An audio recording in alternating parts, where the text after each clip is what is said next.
सूत्रों के हवाले से इस वक्त की बड़ी खबर, मनीष कश्यप बीजेपी में हो सकते हैं शामिल। 25 अप्रैल को बीजेपी में शामिल हो सकते हैं मनीष कश्यप। मनोज तिवारी के साथ दिल्ली के लिए रवाना हो चुके हैं मनीष कश्यप। इस वक्त की बड़ी खबर, बिहार की राजनीति में यह बड़ा उलटफेर माना जा रहा है।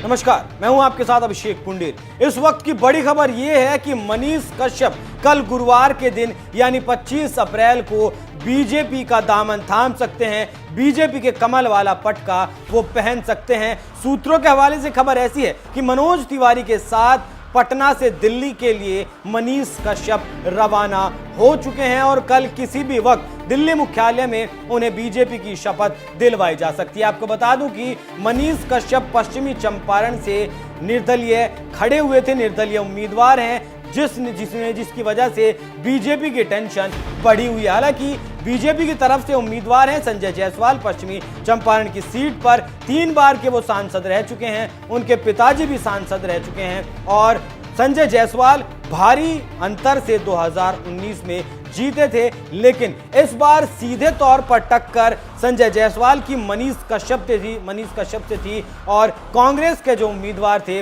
वो इस मुकाबले में नहीं थे।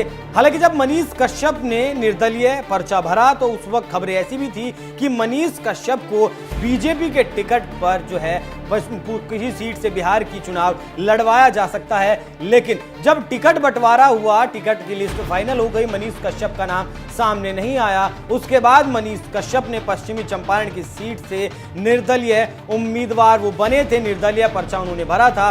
और जिस तरीके से मनीष कश्यप बिहार में पश्चिमी चंपारण की सीट पर चुनाव प्रचार कर रहे हैं, उनके चुनाव प्रचार में जिस तरीके से भीड़ उमड़ रही है, हजारों लोग उन्हें सुनने को बेताब हैं। मनीष कश्यप की एक झलक पाने के लिए लोग बेताब रहते हैं। जिस तरीके से चुनाव प्रचार मनीष कश्यप का चल रहा था, डोर टू डोर जाकर मनीष कश्यप लोगों से बात कर रहे थे, संवाद कर रहे थे, विकास के मुद्दे की तरफ लोगों का ध्यान दिलवा रहे थे, बता रहे थे कि किस तरीके से बिहार कितना पिछड़ा हुआ है। मनीष कश्यप का कहना है कि बिहार का जो युवा है, बिहार का जो नौजवान है, उसे बिहार में ही शिक्षा मिले, बिहार में ही वो नौकरी करे, अपने परिवार से दूर जाकर वो परदेश जाकर ना तो पढ़ाई करे, ये ऐसी नौबत उसके ऊपर ना आए और रोजगार पाने के लिए उसे कहीं ना जाना पड़े। आपको बता दूं कि तमिलनाडु में एक मामले में उनके ऊपर एफआईआर हुई थी, तब वो उनका मामला हाईलाइट हुआ था। 9 साल जेल में भी बिताकर आए हैं, एनएसए लगाया गया था। उसके बाद जेल से जब छूटे, जमानत हुई, एनएसए भी हटाया गया।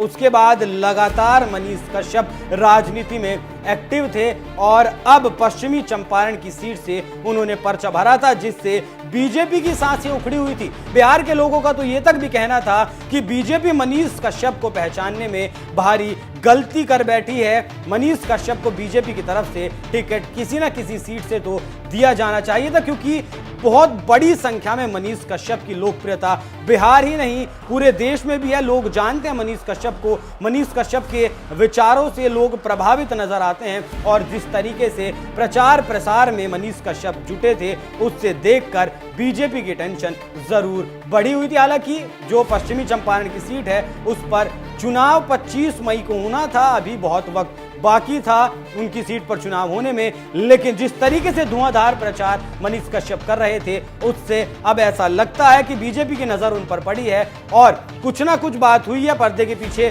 कोई सेटिंग हुई है, किसी तरीके की कोई बातचीत हुई है और उसकी वजह से अब मनीष कश्यप कल यानी कि गुरुवार को 25 अप्रैल को बीजेपी में शामिल हो सकते हैं। अब देखना होगा इन खबरों में कितना दम है और 25 अप्रैल को वाकई में क्या मनीष कश्यप बीजेपी में शामिल हो जाते हैं।